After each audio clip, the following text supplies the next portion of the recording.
Hey guys, what is happening? Randall Thor 19, the man with the million, back again with another video. I hope everybody's having a fantastic weekend.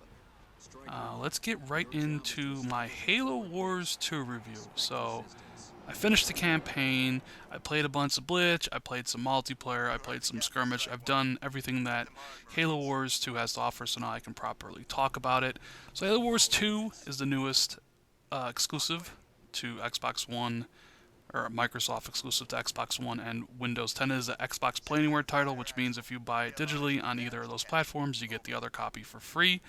This time, though, the game has been developed by Creative Assembly. You may know them from the Total War series and things like games like that. They are a world-renowned RTS developer. This game is set story-wise. I'm gonna really avoid spoilers, so all the clips I've kind of picked for the campaign are early on or whatever. I don't want to spoil the story for anybody. So it's basically set 28 years after the first Halo Wars. In the timeline, it's set directly kind of after Halo 5. And that's all I'm going to really say about the story of the game. I greatly enjoyed the story. I am a huge Halo fan, so there is that.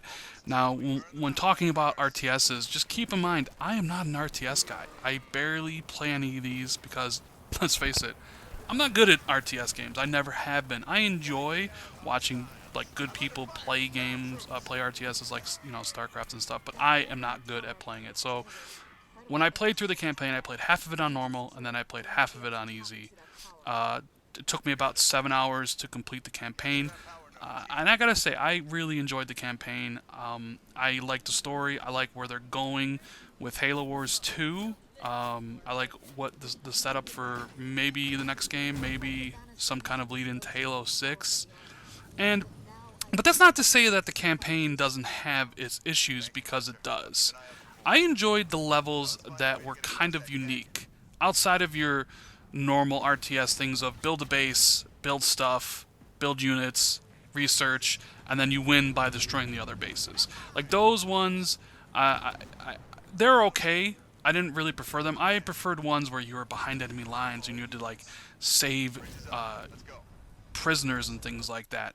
And the ones I really didn't like were the ones where they took multiplayer modes and put them into single player, like Dominion. Like you had to capture 3 points in the map. They did that a couple times in the game, and I flat out didn't like those levels. I liked it when it was more unique and fresh, and there are a few levels like that that are very unique, very fresh, that I greatly enjoyed. There was even a level that was kind of like a tower defense, where they showed you the way the enemies would come and you built turrets along the side. I enjoyed that type of level.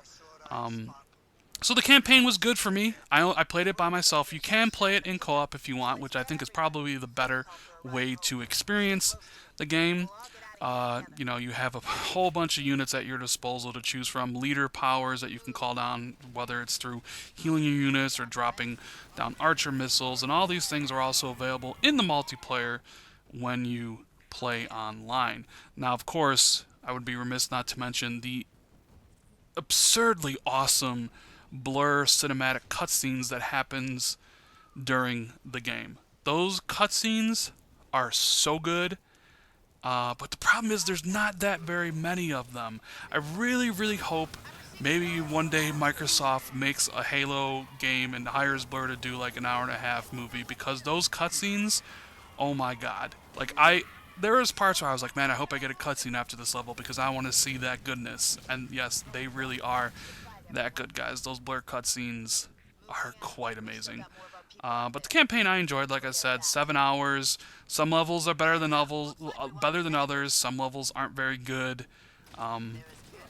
So I guess it's up to what you prefer in your RTSs.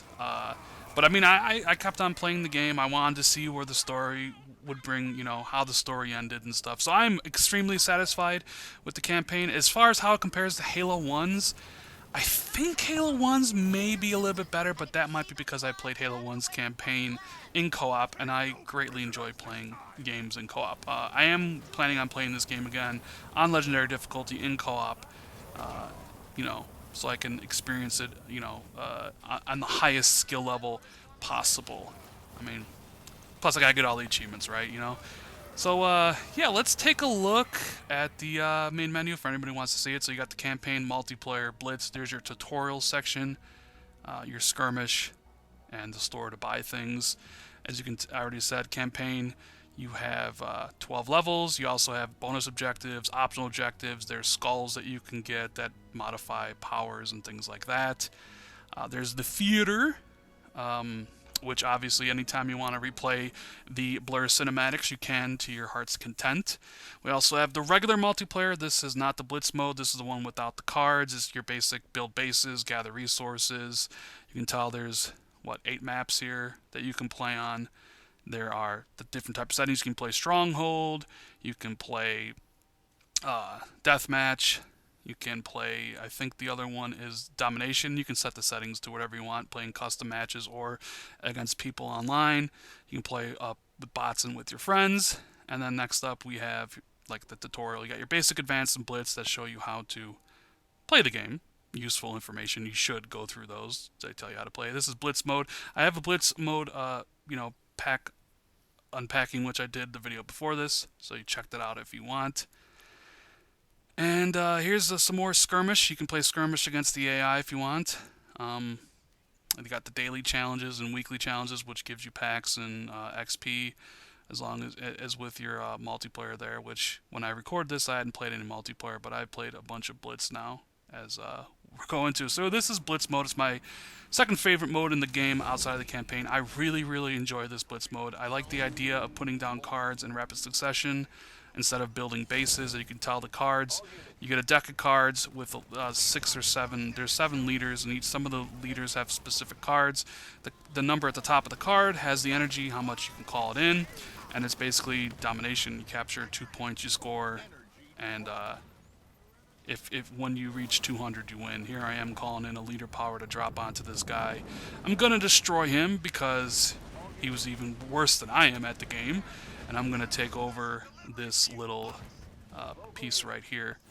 And we captured the map, or captured the point, and we're good. Here's another match I'm playing. We're later on. We're getting close. We're winning 177 to 49. I'm gonna call in a couple things. I got a big army. I got a vulture. I got some scorpions. I got some hornets and stuff, and I'm just going to destroy this enemy. As you see, I have a bunch of energy in my left corner. I have like over 300, and I have an ultimate card, which I got. I'm going to call in the ultimate ability, the Condor. And we're just going to destroy some stuff. I really enjoy Blitz mode, guys. I'm going to play this quite a bit. The regular multiplayer is not for me at all. Like I said, I'm terrible at RTS games, but Blitz mode to me is a lot of fun. And this is one of the reasons why I like this Halo Wars a lot more than Halo Wars 1 when you stack it up, because I didn't really care for Halo Wars' multiplayer, the first Halo Wars that is, but I actually really like Blitz mode, even with the microtransactions and things like that. As you can see, I'm dropping bombs on that fool. But they also have Halo Wars Blitz Firefight, so you and up to a couple of your friends can actually, it's a horde mode. You defend the points against the enemies. You can see we're on wave 15 right now. We're on hard difficulty, or I actually think we're about to go into heroic difficulty. There's an achievement to get into wave 25. I played it with my buddy Maka91, and you can see his army there. I went back to base to heal, so I'm going to send my army off to the left to try to cut off the enemies. It's early, when the wave starts at like wave 1, it's on easy and it ramps up in difficulty. I think this is a cool mode. You get to try a bunch of stuff and just decimate the enemies earlier, but there is a challenge here later on. We actually, the next wave after this is the wave we died at. We weren't really prepared, but all in all, I give Halo Wars 2 an 8 out of 10. I liked it quite a bit for the campaign and for Blitz mode. The multiplayer isn't for me, but it might be for you. I think it's a pretty cool game. I recommend it for RTS fans if you're looking forward to it. But hey guys, that's my review. If you liked it, please hit the like button. Consider subscribing for more content. And I will see everybody tomorrow. Later, guys.